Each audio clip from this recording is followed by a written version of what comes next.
sir. Roll call. Mayor Tony Ball, Here. Vice Mayor Bill Costner, Here. Alderman John Mudd, Here. Alderman Freddie Gregg, Here. Alderman Kenny Morgan, Here. City Attorney Terry Hurst, Here. City Administrator James Fincham. Here. Thank you. Item 3 is approval of the minutes from the September the 9th, 2014 meeting. You had a chance to look at those. Do we have a motion to approve or any corrections or additions? I'll make a motion. We have a motion to approve as written. Do we have a second? I second. Any discussion? All those in favor indicate by saying yes. Yes. Opposes no. I hear none. Item 4, Employee of the Month.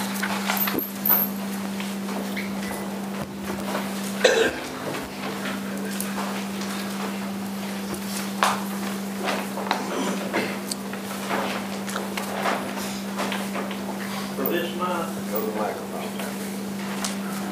Got to record you, Ben. All right. All right. Eddie Woods, would you please come forward? Yeah. For this month, the employee of the month is Eddie Woods from the street department. And what happened was on Tuesday, September the 9th, Eddie was coming down Locust Avenue on his way back to the city garage. And Eddie noticed Mrs. Jerosha Campbell, the pastor's wife at West End Tabernacle Church, was watering the flowers at the church. Mrs. Campbell went to move her hose and she fell. Eddie stopped when he saw her fall and he went over to assist her. Eddie carried her to his truck and called her husband. Eddie followed Pastor Campbell to his home where he carried her into the home. She had broken her hip in the fall. She was in the hospital for 8 days, but she is now home recuperating from her injury. Mrs. Campbell is doing well today. Pastor and Mrs. Campbell are grateful that Eddie stopped to help. It is with great pleasure that I present Eddie Woods with October Employee of the Month.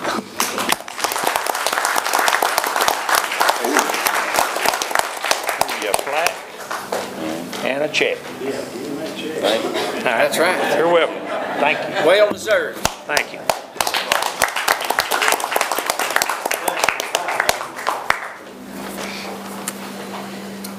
Item 5, report from Interim City Administrator James Fincham. Thank you, Mayor.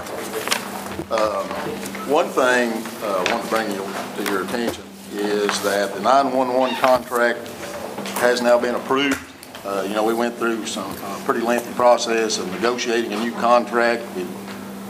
Nobody could find a copy of the original contract. It was open-ended and it wasn't very specific and wasn't very advantageous to us.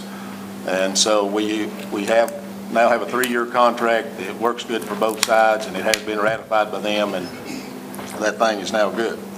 The other thing I wanted to bring to the board's attention is that the meeting in November is scheduled for the regularly scheduled council meeting is right now would fall on Veterans Day, which is a holiday for all city employees, and the city hall will be closed that day.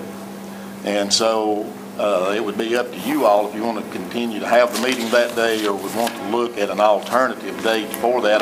It would be my suggestion that you look at an alternative date because you'll be having everybody come in on a holiday to get ready for the meeting and attend the meeting. Sorry. Yeah, I'm pretty loud, but I can't out-talk the train, brother. James, we was looking at Thursday the 13th. Yeah, that'd be fine. That's a possibility if that would work with everyone's schedule. What's your pleasure? Does anybody have a problem with the 13th?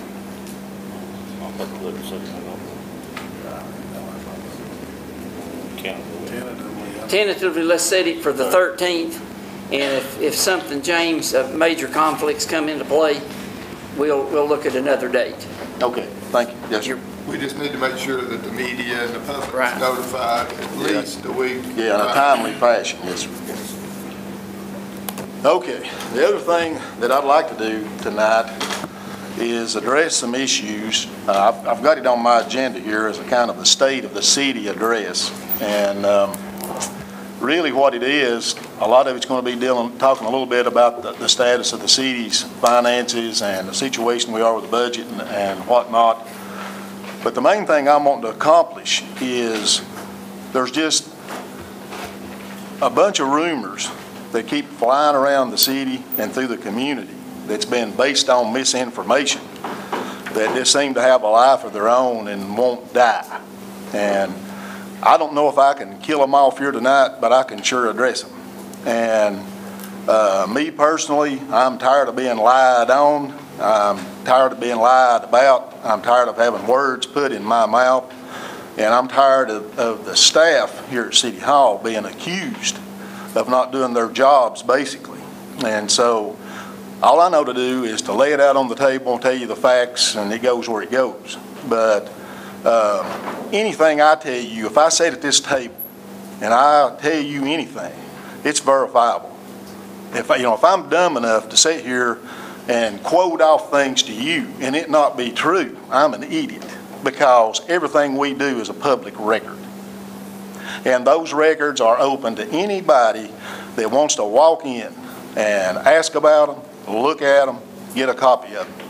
Now, there's been some friction over the several months that I've been in here. That started only a few weeks after I took office.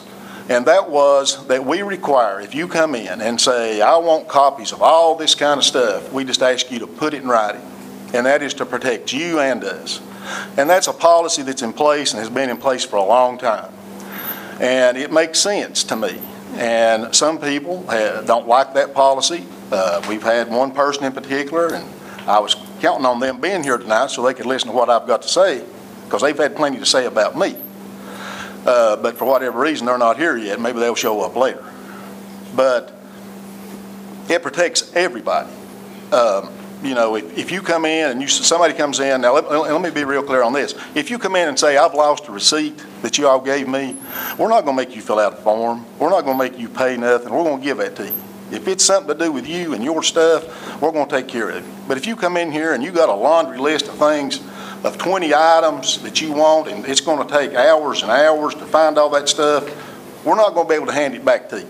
And so we need a list of what it is you want. We've had folks come in and want 3 years of financial records. Well, man, that's 15 or 20 banker boxes worth of files. We can't just walk into the closet and hand those to you. We got to put that stuff together. So there's a method to the madness. We've had, during this campaign, had some people come in and are offended because we ask them, put it in writing what you want, we'll be glad to get it for you. And I don't know how to be any fairer than that. But we've took static over that. Said, well, you should be able to walk in down here and get anything you want. You can go to the bank and get your bank account number. And I told that, guy, we're not going to give you your bank account number. I'm sorry. Yeah, we'll give you a lot of stuff, but no, we're not going to give you the bank account number. In this day and time, that's not very prudent. And so we're not just going to give you anything you walk in the door and want, but anything you're entitled to, I promise you'll get. Now, way back the first of this year, Maurice took it upon himself that he wanted to run for sheriff, and that was all well and fine.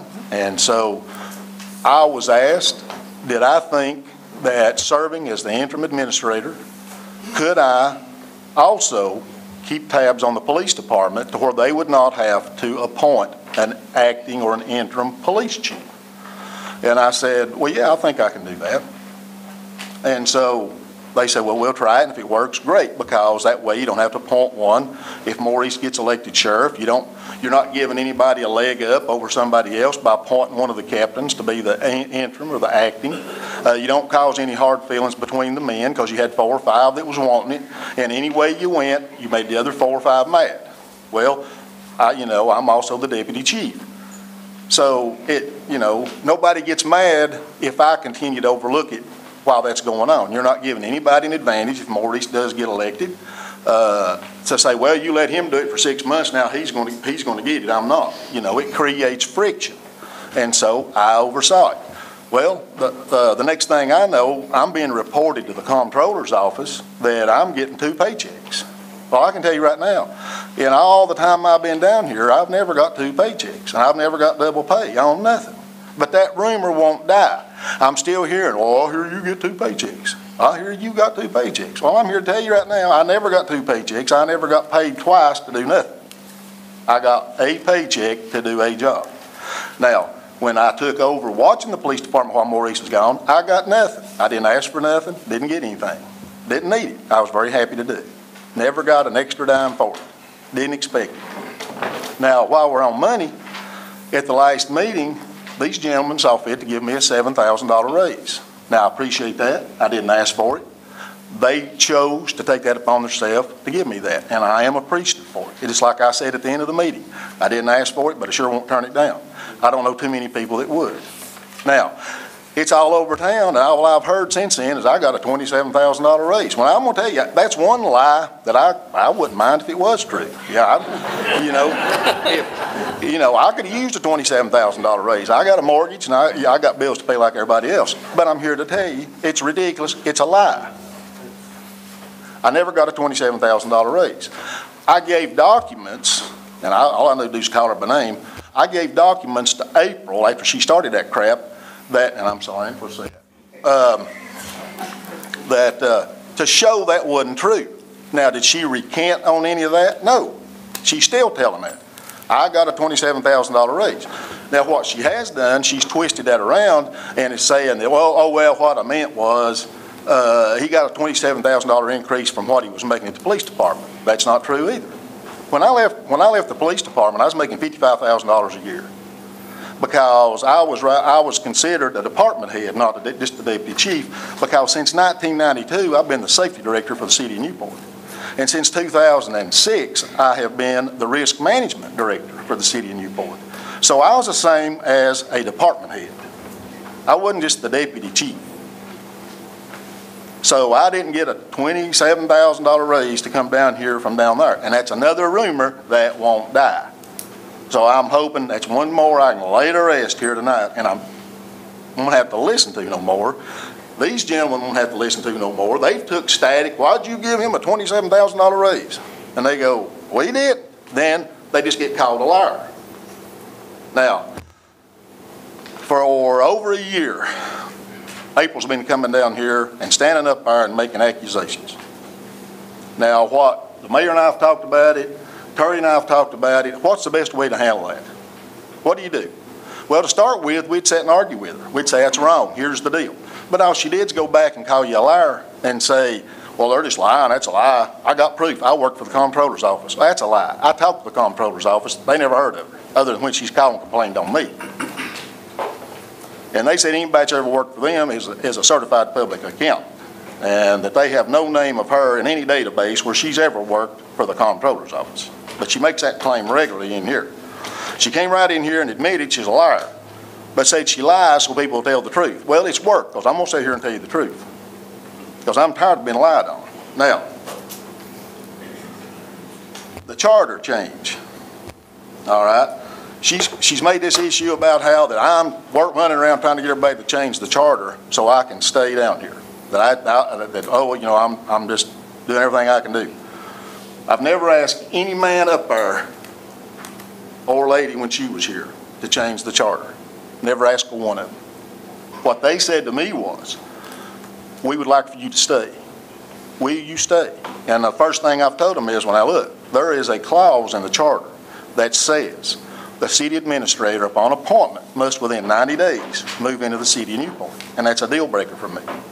I lived in the city of Newport for 28 years. I moved to the city of Newport to get a job, because when I come to work here in 1981, you had to work in the city of Newport. And I moved to town to get a job here. I stayed 12 years in Bicentennial Apartments. Then my wife and I bought a house in Indian Hills and lived there for 16 years. It's Jones' neighbor. In 2006, we built a house and we moved that 1 mile out of town. Now, am I going to move back to town? No, I'm not. And that's a deal breaker for me. Now, I have asked nobody to change the charter. Changing the charter is not a big deal. It happens all the time. I talked to Pat Hardy last week. Pat Hardy is the MTAS consultant that helped the city rewrite the charter that we're acting under now. And he told me, and again, if you don't believe me, ask him. He recommended they not put that in there. He said he said some cities do, some cities don't. Larger cities do, smaller cities don't, because it limits what you can do and who you can hire and all that. But their mindset was that you always hire a city administrator from somewhere else. And they didn't want him to live in Johnson City and work here and drive back and forth and all that. Well, I'm not from Johnson City, I'm from here. And nobody ever anticipated that happening, I guess. And so, but there was a council member that insisted on that being in there, so it got in there. He told them, Pat Hardy said he told them, look, if you want the person you hire to live in the city, make that a condition of employment. And you just tell them, look here, if we hire you, you're going to have to move in town. If you don't move in town, we're not going to hire you. But he said, don't put that in the charter. It ties your hands down too bad. He said what most cities do is they put a limit on how far you can live, because they think it's kind of like what Freddie had mentioned when it come up, that you need to have a response time. And it's his feeling, and what most cities do is they want you to live within X number of miles of the city hall, so if something bad happens, you can be there. And he said that's always his recommendation on when somebody puts something in the charter that addresses the residency of the city manager. My mouth gets dry and I get wound up. So that's, I mean, you know, that's what it is. And so if you know, some people try to play that that's an evil, oh man, you don't mess with the charter, you don't do this or that. All it is the residency clause, and it applies to one person, me. I'm the only city employee that's required to live in the city. That's it. Like I say, when I come to work here, you had to. Right now, out of all the full-time employees, 25% live in the city. That's how many. And so, you know, if that's people's wish that, well, you know, that's just too important, we can't change that, you got to, then it is what it is. But I am not going to leave the house I saved my whole life to build to move back into town. I don't see the logic in it. I'm 1 mile out. Now somebody said, well, we could annex it. And I said, Lord, I won't have the house because my neighbors will burn it down. You know, so I know. So I took up for you, son. But whatever. You know, I didn't ask to come down here. And when the mayor called me and asked me to come down here, I said, thanks, but no thanks. And he said, why you feel that way? And I said, it's a snake pit. You know, when you go down there, any way you go, you make people mad. And I'm going to tell you, and this is something I firmly believe, if you try to do the right thing, you make a bunch of people mad. Because number one, just like when I came down here, they gave me a bunch of directives.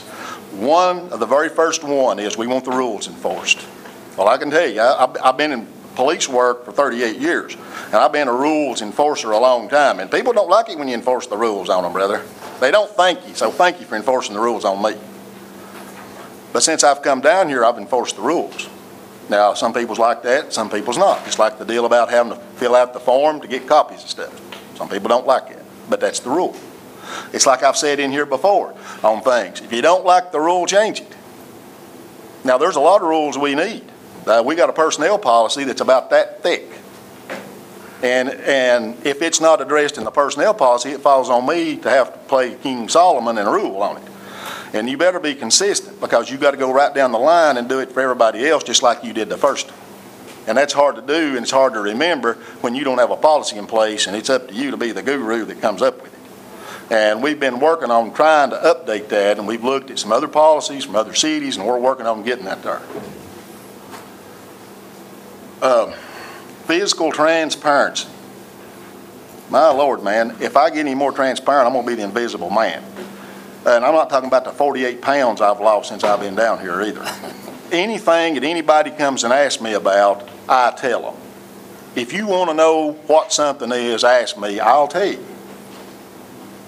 Now, again, it may not be what you want to hear. And I've told people before, I want you to tell me the truth and tell me this. And I say, now, if you want me to tell you the truth, I will. But if you don't like it, don't get mad at me. And I tell them the truth. Now, the truth is, when I come down here, our finances and everything else was in a mess. That's a fact. There were records that were non-existent. Nobody could answer a question about anything. We have worked like dogs to try to get it turned around. Now, for the first 3 or 4 months I was in this office, I come in here every month, and some of you all were here, some of you were not. Some of you came along later on.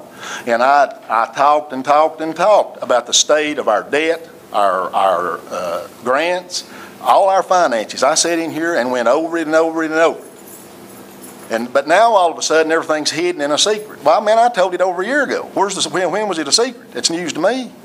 But now we're sneaking and hiding and we're ducking and we're dodging. I don't know where that's at.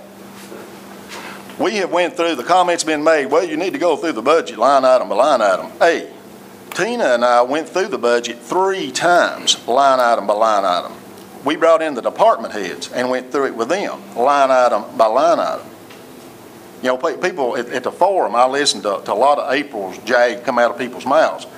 And that's when I decided, man, something's got to be said. Because our budget, I'm going to tell you something. She's going to get mad and get red-faced. One of the best things ever happened here is when this lady right here got hired. Now, people talked about, at the forum, people talked about, well, we got to do something about the audit. The audit's all out of whack. Well, let me give you some numbers on the audit. The auditors were here last week. They just left Friday, and I had a nice long chat with them before they left because we've been being attacked about the audit. Findings in the audit, in 2011 there was 22. In 12 there was 17, last year was 16, and this year they're projecting 5. Now, they said it might be 7, but they feel it'll be 5. And you can attribute that to her because she is the guardian at the gate, brother. She stands in there and sits in there at her office. You ask any department head to try to come in there and run something by her, it didn't make sense to her, and see how far they got with it. Because she is in there diligently every day fighting the fight for you to save your money and make sure your money's spent wisely. I guarantee it. She is an orchid in an onion patch. Now, she's got the same degree from the same college as the auditors got. And the only reason she's not a CPA is because in her other job she didn't need to be, and it cost a lot of money to be one, and they wouldn't pay for it.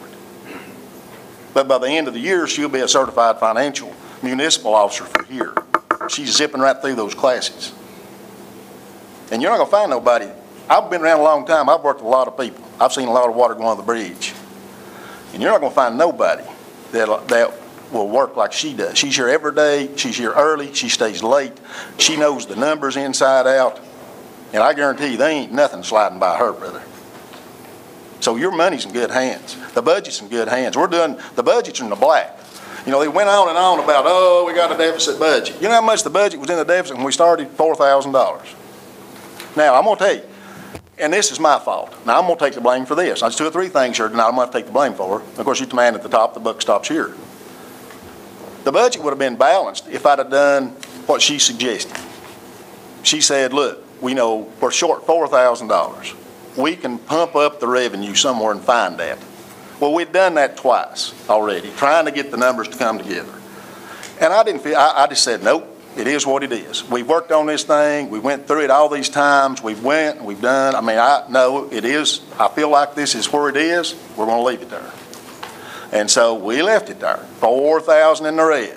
Now, let me tell you, give you some more numbers. We're 1 quarter into your sales tax. Last year in sales tax, we took in $107,240. All right, that was $97,000 over what we projected last year. This year we budgeted $3,100,000, which is $7,000 less than last year. I just didn't feel like putting it right on that number. But through 1 quarter this year, it's up 1.6%. We're already $12,600 ahead of where we were last year, which was $7,000 over what we budgeted this year. So we've already made that up 3 times what we were in the deficit for at the beginning of the budget. So we are not running in the red in the budget. And all this jag about how we have violated all these comptroller rules, we have violated no comptroller rule. That we continue to do these things the comptroller has said not to do. The only thing that the comptroller, when we talked to the comptroller's office, and Tina talked to him, I didn't. The only time I've talked to the comptroller's office was 2 weeks ago, and that's when I only know April Clevenger ever done any work for him because I was tired of her claiming that. That's when I talked to the comptroller's office. Now, she's talked to the comptroller's office about me plenty of times. She's complained to the state attorney general on me. And I was investigated by them for all these double checks I was getting.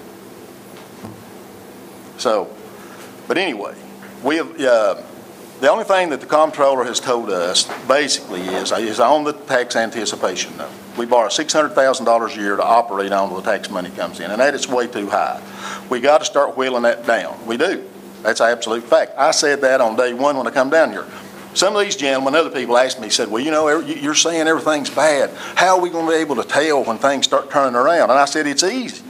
When you see that tax anticipation note start to go away, then you'll know we're getting back on solid ground, because it's a backbreaker. And that just takes time, and that takes money. Now, people have said, oh, you know, you got to live within your means. Well, we are, but we can't gain no ground. And one thing you've got into, and this is not trying to throw at anybody, but there's not been a tax increase since 2001. And what you've had is, you've had people keep their word. You know, during a campaign, when people run for office, people try to pin them down and say, what are you going to do? What are you going to do for me? Now, I'm going to tell you what you better not do. You better not raise my taxes. If you're going to raise my taxes, I'm voting against you.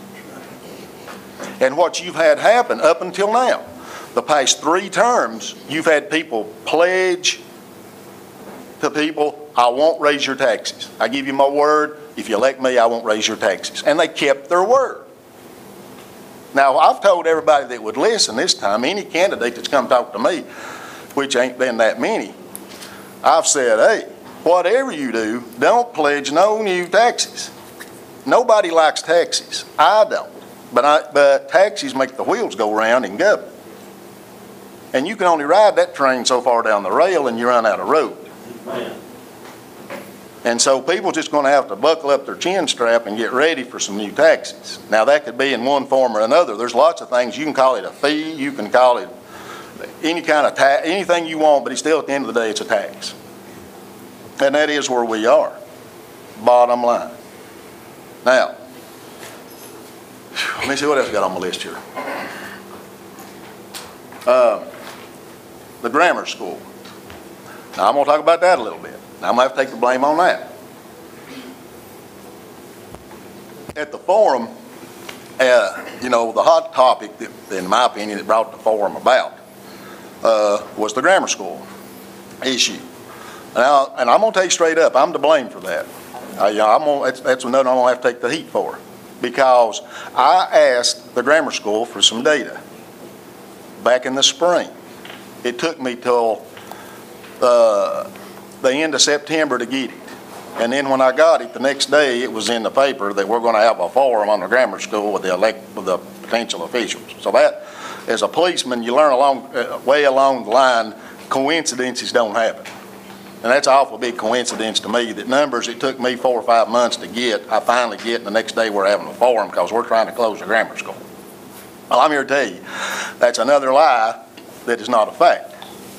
Not once has any of these people right here said anything about closing the grammar school. That has never been mentioned, ever.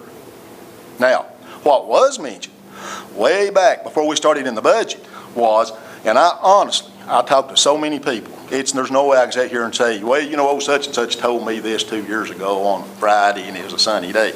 You can't remember that. You talk to so many people, and those of you that do that know, after a while you can't remember exactly who said what. Somebody told me that they had heard a rumor that the grammar school was going to come and ask for another building program, that they were overcrowded and that we're going to have to build more on. And I said, Lord Almighty, man, we can't afford it. We can't do it. And so I talked to Justin Vincent. He's the school resource officer up there, and I asked him, I said, Justin, is there a lot more students up there this year? I mean, he said, no, don't look like there's any more to me. So I asked for numbers, the enrollment numbers. Well, I got those pretty quick. It took me about a month, but I got them. Well, when I looked at the numbers, they weren't out of whack. So that didn't really make any sense. So I went back and I asked for 2 more years. I wanted to see, and this is something I do, and these girls will tell you I'm a numbers person. I bug them out because I like looking at numbers because numbers don't lie. And you have to look at the past to see trends to try to look towards the future. And if you're not in here looking towards the future, it's just like some of the folks that I agree with said at the forum, you have got to be looking forward. You have to. You're supposed to be, and that's an absolute fact, you have to be looking 5, 10, 20 years down the road. That's a fact. And so if you're not looking at everything, you're not doing your due diligence. Now that's a fact too. You can't put stuff up on a pedestal and say it's untouchable forever because circumstances change. You can't do that. And I respect the grammar school. It's a great institution. I hope nothing ever happens to it. And I'll tell you this, if it ever does, and that day can come, now I'm here to tell you, if it ever does, it's my opinion, and I know it's these guys' opinion, you shouldn't put that decision on these men or women that sat up here to make 5 people make a decision that the grammar school needs to be given to the county or anything done with it. If that day ever comes, you need to put that on a referendum. Let the people decide. Put that on the people's back. You know, you don't put that on these people's back up here to live with a monumentous decision like that and for second guess themselves forever, even though they're thinking they're doing the right thing and always going to take all this flack from people. Oh my God, you touched the golden calf. You know, you don't do that. You put that on the people. Let the people decide what they want. And if they want it, they want it. And if they don't, they don't. That's what you do. But this crap, I'm sorry, I done it again. Of hollering, we're slipping around trying to pull stuff. Hey man, in government, you can't slip around and do nothing. You got too many people looking over your shoulder and peeping in the windows and looking, and you can't slip and do nothing. It's got to be voted on. It's got to be talked about. But we're slipping around, going to do away with the grammar school, man. Ain't you heard? Well, all that started because I asked for some numbers. That's where that started. And when I tried to get more numbers, they got real antsy and they kept saying, why you want these? Why you want these? What are you up to? What are you doing? Why you want to do these? And I said, well, we're just looking, we're looking at them. We always have to be evaluating everything. Was there a problem? Is there some kind of problem? Well, and I tried to soft shoe around that, but you do have to evaluate everything. Now here's some more numbers for you.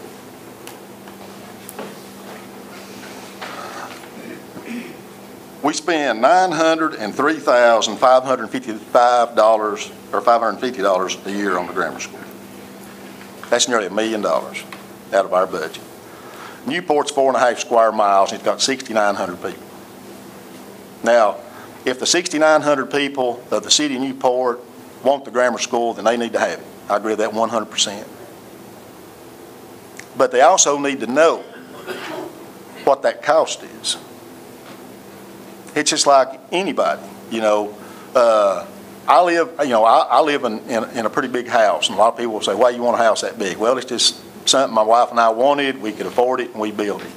But if we couldn't afford it, we wouldn't have built it. If we couldn't make them payments every month, we wouldn't have built it. If I want to drive a Jaguar and they cost $250,000, I can tell you right now, I'll have to want the rest of my life because I can't afford one. I'll never drive one. And I'm not trying to stir up controversies. I'm just trying to talk factual and common sense to you. The grammar schools is a luxury item for a town this size. Now, if it's the people's choice to have it, then that's fine. But you can't say, never talk about it, never bring it up. Or you just keep pumping all that money in there and not evaluate it. 54% of the students at the grammar school live in the city. 54%, and that number's been going down for years. Again, I'm not saying that's a good or a bad thing. I'm just saying you have to look at these things to evaluate things. But now, when I started evaluating it, I was trying to close the school. And then all of a sudden, anybody that defended what I was doing was in cahoots with me to try to close the school. Well, there's nobody trying to close the school. And I'm not trying to give the school away. You do have to honestly evaluate it. You have to. Or you're not doing your diligence, man. You're not doing the people any favors out here when you're not looking at stuff. That's how we got in the mess we're in right now, by not looking at stuff. And I'm going to look at it, and I'm going to make sure we talk about it. Now, we may never do nothing, But anything, and I'm not saying the school, I'm talking about anything. Anything that we deal with here, we got to evaluate. And we got to look ahead. And we got to say, can we continue down this road? And again, if the people, that's what the people want, that's what the people get. And I would never advocate doing anything to the grammar school other than by referendum and letting the people decide that's what they want.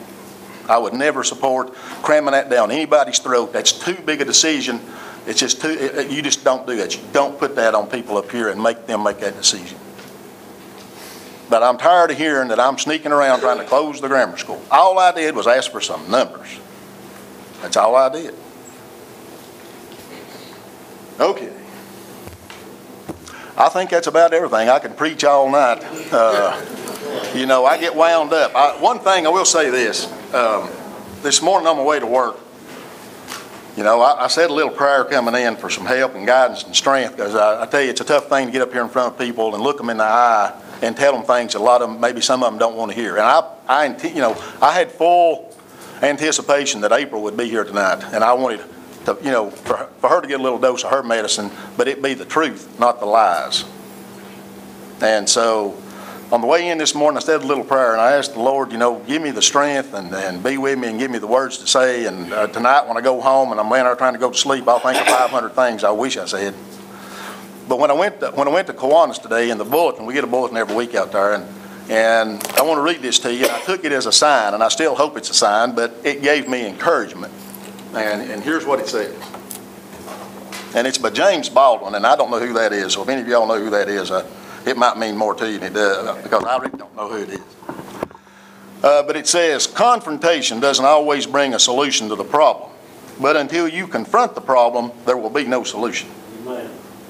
And that was in there today, and that really gave me some encouragement that hopefully I'm on the right track.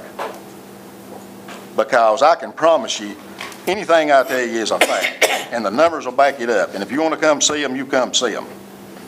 But this junk of letting people get on social media and just tell lies, and people buy into that and spread them all through the community, I don't know how you stop that. I don't think you can. But people, rational people, don't need to buy into that and don't need to listen to that and be a part of that. Now, I could throw a lot of things out there that I thought about saying tonight, and I've stayed away from them because I'm trying to be positive as much as I can in a situation like this. But there are people, and I will say this in April's defense, there are people that use her, because all you got to do is run and tell her something, and she'll run and blast it on her Facebook page and spread it out there. And so, you know, people, she shouldn't allow herself to be used. I don't know what her agenda is. I don't know. But I know that everything she's wrote in there about us here has been lies. And when we have refuted those lies, she don't take back water. And she stood right up there and admitted she lies. And I mean, I don't know what else she can do to try to discredit herself to people. But my advice, and certainly, please, to any of y'all or anybody out there that's looking to run for office here, don't let her be your moral compass, buddy, because if that's where you're getting if that's what's leading you down the path to elected office, we're all doomed here. Because when you can't base a campaign and a strategy and a platform on nothing but lies, because we're only going to be doomed to go in worse shape than what we are. I've preached long enough. I've Can took I have enough. some of your time? I've took way too much time. You have at it, man. I'm on the same line with you, James. 50 years ago, I had a Sunday school teacher by the name of Lewis Chown. Who remembers Lewis Chown? Worked at the co-op for years. He made a statement to me when I was 12 or 13 years old in his class. He said, it doesn't matter what people say about you. It's what you really are that matters. And my name has been drug all over the place. I don't care. I know who I am and what I stand for. And I'm up here to clear up the cell phone. That's been hammered. I've had not that particular cell phone, but I've had a cell phone that was paid for by the city, I guess ever since I've been mayor. And I've been told that you were paying for my family's cell phone bills. That's a lie. There is a package, it is a package that is unlimited free, which I would have to have. My deceased father had a cell phone that I paid. He gave me the money to pay his bill. My mother has got a cell phone on it now and a house phone on it. That's paid for by her. My wife's cell phone number is on that bill. It's paid for by me. This is paid for by the city. My number's been public knowledge for as long as I can remember because I use this for city business too. And the reason that that cell phone bill is on the same bill is because Verizon told me it would be cheaper than what I could get have an extra phone to carry on my hip to represent this city, which I do to the best of my ability and hopefully according to God's will. Now, my daughter's cell phone's not on that package. My son's cell phone's not on that package. The auditors, before I ever accepted a reimbursement on my cell bill, and there ever one here, every bill that I've ever got, I've circled what was mine, totaled it, signed my name to it, and being reimbursed. But a cell phone bill, if that's all you can find, that I have done damage to this city, which I haven't.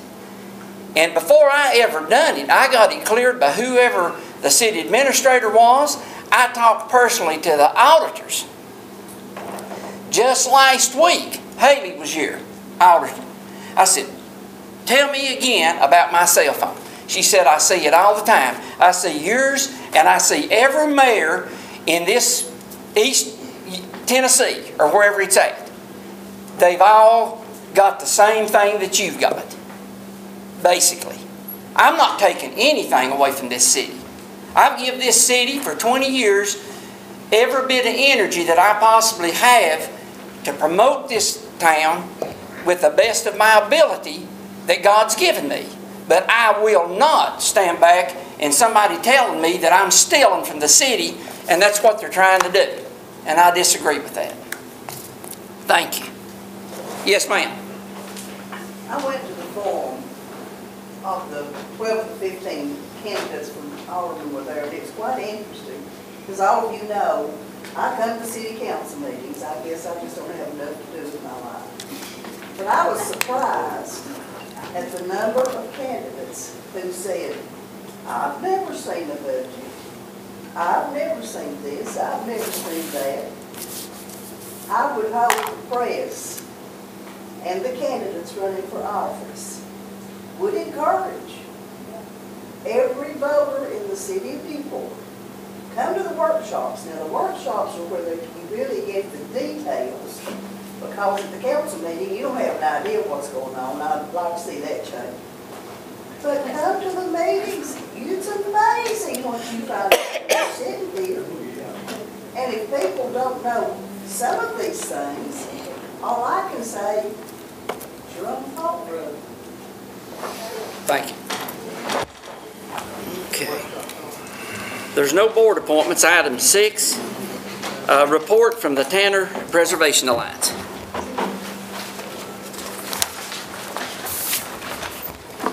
Well, this won't take very long. Promise. It's okay, James. I promise not to do that again. I hope I don't have to do that again. Let's put it that way. Yeah, I hope you don't have to either. There's not a lot to report since I was last stood here. Even with the microphone, I can't talk over the train. So. But in any case, what's took place since our last meeting? I think I indicated that we did have a presentation that was going to be scheduled by the Community Design Center when they finished the presentation on the Tanner Building. They did that. We had the presentation at the Community Center. I guess it would be about 2 weeks from tomorrow. 2 weeks ago from tomorrow. That presentation was very well received. We had they showed a lot of the changes that they've been working on since they took on this project. The schematics were available. There were some mock-ups and some things that they showed us, some changes that were particularly for the library board, which was good enough to come and see the presentation also. Alderman Morgan was also there. We had a good meeting. The library board indicated that there were some things that they would like to see different, and the CDC has gone back and is going to take another look at some of the things that they asked for.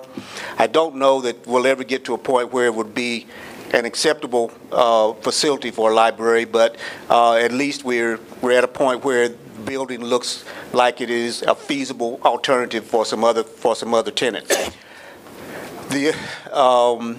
We do have those schematics available. They emailed them to us. If any of you guys would like to see them that weren't able to make the meeting, we'd be glad to email those to you to show you just exactly what was done with the support that you gave us to work with the CDC. And after that meeting, we had a subsequent meeting with actually, it was a coincidental meeting with our county mayor, and we got into some discussion about some of the things that were going on with the Tanner building, and it turns out that they have some mutual goals with the Tanner Preservation Alliance and the county. They have been in conversation with Walter State Community College to locate a satellite facility here. And it turns out they were looking at the VFW building down on the corner here, but that was not a suitable site for them. We have had some preliminary discussions with Walter State also, and they have been to Tanner building. They've took a tour, and I think they like what they saw. The basic problem, of course, with the VFW building as a campus, a satellite campus, is there's just no parking. There would be some other logistical issues that they'd have to solve before they could do that. So that's probably not going to work out. But they're going to take another strong look later on this week at the Tanner building, Walter State Community College is. What that does for us, though, but we believe that Walter State, if they do locate here, a satellite campus here, and they were to locate at the Tanner building, they would probably require the entire building. So what we've tried to do is locate some alternative sites for the senior center and some other facilities that might have been interested in locating there. I think we've come up with at least one site that might be feasible for the senior center. It's going to require some cooperation with the owner of the building to come up with some creative financing, so to speak, or deficit financing, as we used to call it. But in any case, it looks pretty good for that site too. We just need to work out some things with Ethra and with the owner of the building and some other things that have to happen. So, but at this point, things are looking up for what we've been trying to do for the last couple of years. And we appreciate your support of that project, and we also appreciate what the county is trying to do to help out also. Anyone have any questions? Okay, thank you. Thank you, Robert. Sounds good. There's no old business. Under new business, item A is consideration of resolution 2014-12, adopting the 2014 home grant policies and procedures for the city of Newport. Mayor, that's just a standardized thing we have to do. It's the same as what we do every time we have the home grant. Of course, you know, we got awarded it. You have to come up with the guidelines that you're going to follow and meets all the state and federal laws. And basically, we're just jumping through that hoop so we can get moving on with the program. And there's not going to be any complete houses built. Correct. It can go up to 40,000. Is that correct? Per site. I think that's right. If they qualify. Yes, sir. Okay. Any questions, or do we have a motion to approve? I'll make a motion. Do we have a second? I'll second. Any discussion? All those in favor indicate by saying yes. Yes. Opposes no. I hear none. Item B is consideration of allowing Cobb County to use the transfer station for a trial run of 30 days. A few weeks ago, I had a meeting with the company what's their name? No, it's not Tidy Waste. It's Waste Management. Okay, I just lost my name there. But they in that meeting, they wanted us to consider if this city council would be willing to let them use that for 30 days as a trial run with the county's garbage coming through. Now, if you remember, when we were dealing with Tidy Waste, one of the things in the contract was they would provide an employee, I guess maybe employees, if it was necessary, even for the transfer station for city garbage only. There was also the discussion in there of putting in a weigh station to where it could be weighed. The other major item that came up in our discussion was that who would be responsible for the damage that would occur taking on the additional amount of garbage from the county. And that's, I think that was kind of left hanging as to what would actually happen. Nothing was ever, to my knowledge, put into writing. But in that meeting, they were, of course, the city owns the transfer station. The city got the grant and spent the money for the city. But I told them I would bring it before you, that it was not a call I can make. It's left up to the city council if you want to allow that to happen. Now, one thing they did mention, they have held the county's tipping fee below what it should normally be because of hopes of getting to eventually use the transfer station, which I think they're looking at 2017 was the date that was thrown out. But if this doesn't happen, then the county's going to be, they're going to get a bigger charge in the very near future because they can't afford to haul that garbage at the current price for the county that they are. But, you know, in all the discussion, there's nothing in it economically for the city. It's going to save the county money. Now, if Bushy's and ConAgra and some of that come about, then, you know, then the city could start seeing a difference if they're paying, you know, for their garbage to be taken out. So that's it in a nutshell. I told them before anything could happen, the city council would have to approve, if you're even ready to approve such a, allowing them to use that. So that's on the floor for discussion or whatever your feelings are. Is that an everyday thing that they're gonna bring it out there? 30 days.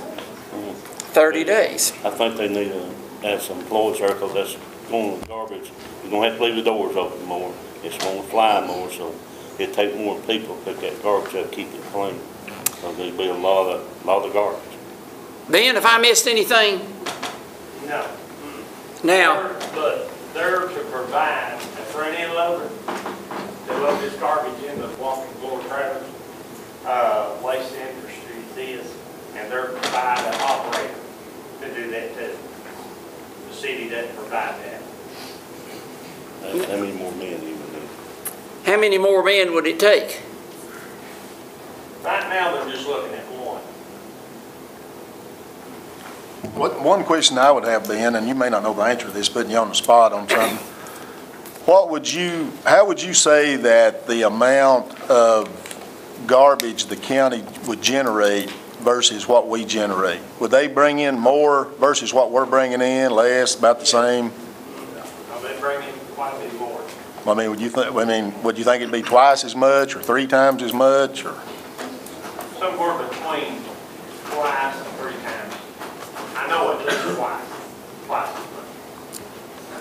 And the statements I make was not greedy. It was just, you know, I always want to work with the county any way we can. But we've got to understand somewhere it's going to have to be in writing if this ever comes about. Somebody's going to have to help foot the bill to maintain that, and the employees are going to have to be in place in order to keep this going. Now, Dean already has to spot. And, you know, we don't need Dean to have to do anything above what his normal job description would be. So, you know, we don't want to put no added burden on our employees that the city already has. Based on what I've went out and watched them do this process, and based on what I've seen, it takes two people. You can't put one guy out there really doing it. It really takes two people, like he said, Dean spots, and what that means is the guy that, from the vantage point up in the front end loader that's scooping the stuff out there like a bulldozer to go into that big trailer, he can't see. When he gets out there, he can see out. It's kind of like flying a plane. You can't see down, you can see up, and that's kind of how he is. He can see out and up, but he can't see down. And so he has to have somebody tell him, go this way, go that way, because you can't just keep piling it in the same spot. You got to be, you know, you put it in this spot, because if you put too much, it pours over the sides into the garage there. Because I stood out there one day for about 30 minutes and watched it, because I wanted to see, didn't have anything to do with this, it's just me curious wanting to see how it worked. But Ben, you've got to, it's my opinion, and Ben's he's more educated with it certainly than I am, but I think you got to have two people. One person, it's not a one-man job. You basically got to have two people doing that, because one guy operates the machinery and the other guy has to kind of guide him and make him know where to go and where he's at. Are they gonna have extra trailers on the side, or? And they're bigger trailers. Ben, can you explain the difference in the trailers? Right now, they have a 40-yard container that we have to put it in. They have never provided walking floor trailers, and that's what it takes, 45-foot walking floor trailers for this to operate right. The county should have negotiated with them in 2012, when I talked to the county about it. When they negotiate their contract, they need to include that we have to have at least 2 walking floor trailers just for the garbage with the city. And somehow it didn't get put in the contract with the county. And it's not being operated the way it should be, the way it was built. So are we gonna pile up out there quite a bit now with all that coming in? Pardon? Is it gonna pile up a lot now with all that coming in? We're not gonna have anywhere to dump it? No, they should keep it moving. The waste industry's people, the driver driving the truck that's moving it out, and the guy that's piling it in. They should, as soon as they load the trailer, send it out, be gone with it, have another one sitting right there while that guy's loading, while the other one's going to dump. Well, you know, at one time we were having issues with that, and you and I had a meeting with the new owners. Until the new owners come along, and I like Patrick McGuff and known him for many years, but until the new owners took over, we never did get the trucks. It was never done the way it was supposed to be till the new people bought it and changed the name of it. It's still Tidy Waste. We still tend to call it that, but it's new owners and they changed the name. They were a bigger company that did that stuff, and they bought them out and incorporated them in. And then after they took over is when they started bringing us those big tractor trailers for us to do this process with. The transfer station only started being used the way it's supposed to be this year. And so my question would be, do you feel like, do you have confidence in waste management systems that they will keep those trucks rolling like that and it won't pile up and just start all of a sudden because if those trucks aren't on time and on schedule, then you start having problems, because the trucks bringing it from the convenience centers will keep coming, and then it's not going anywhere. Well, this is a trial run to see if all this happens and how we can adjust it to get it to work right. David, you had a comment. If you don't mind, that's being a question. Is that including the pants and the compactors, or just pants? Are they going to bring compactors too? No, the compactors are supposed to go straight over. They have a truck that they just take compactors straight over. It is my understanding. It's only the pants with the little truck, the fork company, that's all what's supposed to come in and done. It's my understanding. Any comments, council? It may not be 2 times or 3 times the amount for only taking the little pants, right? Sorry. I said it's not gonna be as much if we're only gonna take the little pans as Well, if we're you just kind gonna of, take, it's gonna be necessarily, it's gonna be, look, it's gonna be a smaller amount, but. But it's not gonna be what- Exactly how much, I don't know. It's not gonna be- Because they try to fill the compactors first. That's the county policy, you try to fill compactors first, the cans or the overflow. so it's not gonna be like we're thinking everything that's coming from the county is coming out there. You also gotta remember, not every convenience center has a compactor either. Right. Some of them still have cans. Right. Yeah, but I don't think you're gonna empty convenience center every day either. They won't bring those dumpsters every day, Depends correct? on the convenience center. You go to. I mean, every one, what I'm saying, every one. No, not every one of them would be done every day, because they don't fill up there. Right. How many convenience centers, Put it on the schedule. how many convenience centers are there? There's 10, right? 10 convenience centers, I believe that's right. 11 including the city. Yes. So are we working the deal out with the waste management system or with the county? It's, this is what Waste Management asked at that meeting, and the county personnel was there to discuss it. So if we don't do something with them, they're gonna raise the rates on the county typically? They're going to raise the rates, It doesn't matter, people in the city pay the county yeah. the rates anyway. And it is a trial run, but it's, I can't make that decision. That's up to y'all to vote if that's what y'all want to allow them to have the trial run. Ben, how do you feel If they got about it? enough help, if it Yeah. shows they need more help. Ben sits on the CLD, how do you feel, Ben? We don't wanna know the county side, we wanna know the Yeah, I wanna know the county city side, I side. sure How do you do. feel about it out there? I can't speak for everybody that's on that. But how do you feel about the supervisor out there? How do you feel about it? I think it'd be all right to do a trial run, so Okay. you'd know. And you'd know if it's doing any damage to it. And then if you all work out a contract with them, you know what to put in, that they'll have to pay for. If it does any damage to the lot or anything like that, to the asphalt, Let it they'd be. have to be responsible Let him for the surface or anything like that. They need to stop before they let them stop. Make it a motion there, Bill. I'll second it. I just put it on Ben, let Ben check it every day, 30 days. If there's something goes wrong, he's in charge, he stops it right then. Tell him we give him 30 days, but something happens 15 days, then we stop it, and they go back the way it was, but we'll try.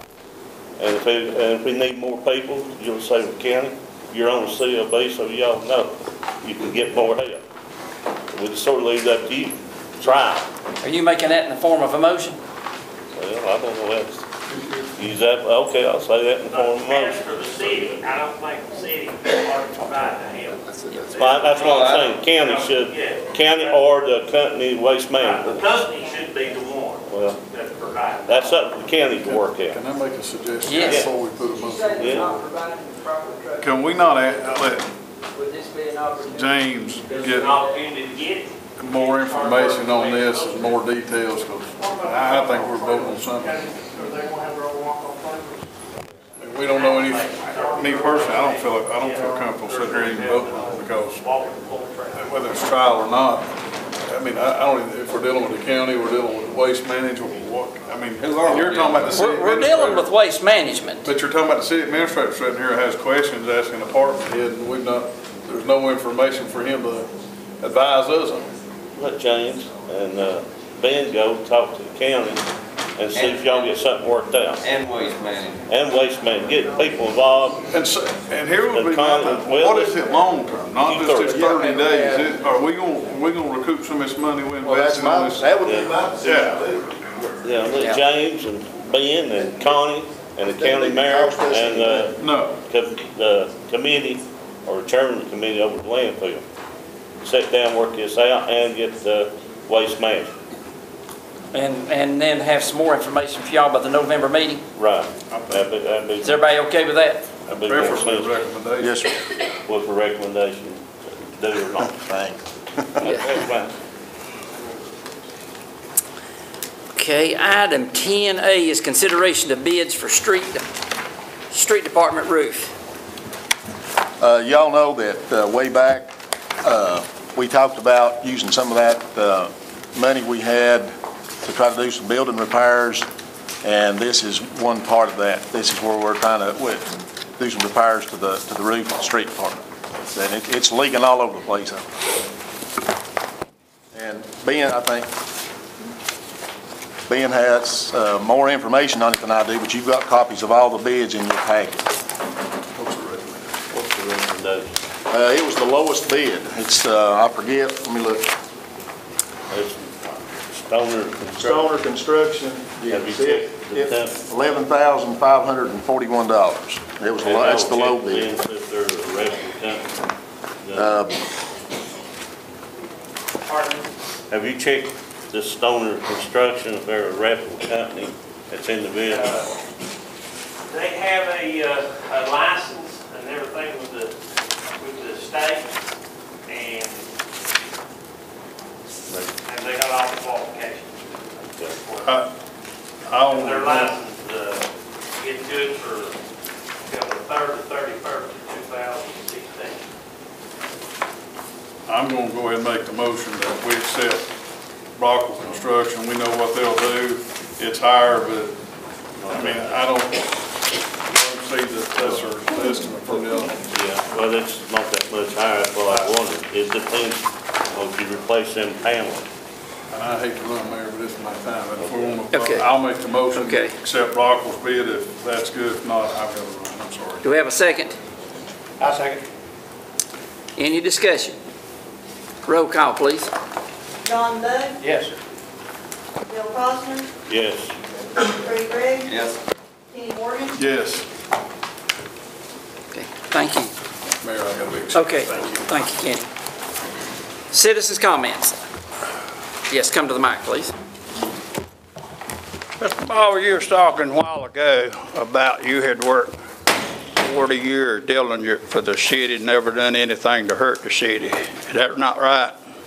That's your opinion. Did you start the time? Well, I believe that was your speech when you was up there. Okay, just go ahead and speak. It's your All turn. right. Several years ago, didn't you and Jimmy McNabb go to Greenville, Tennessee, and testify for Lynn Phillips, who was caught with drugs, for lenience and probation, that y'all would put him back to work? You was city mayor, and you was principal at Edgemont Grammar School.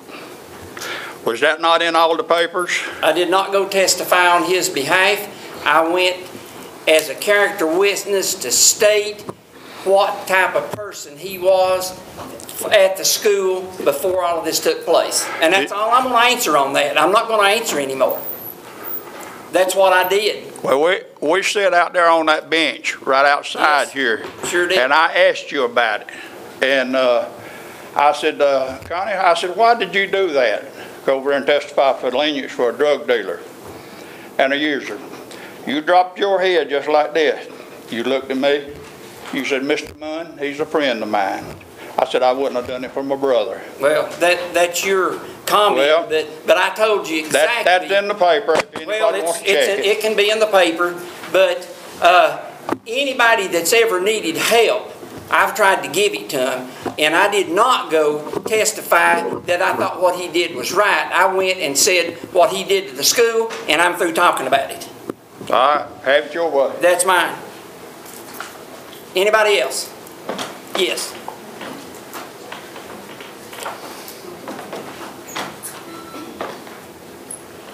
Let me say, how about them Cowboys the other day? Yes, sir. I did want to bring this up. We recently, with the inmates, we picked up some litter in the city, and we've had some complaints from some of the police officers here about the litter in behind Food City, going down through there. A lot of the problem is where they're not, the trash is being put out there is not being put in a container.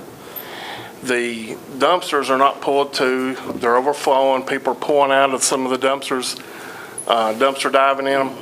I noticed we have some ordinances on the books that stipulate that these things are supposed to be in containers.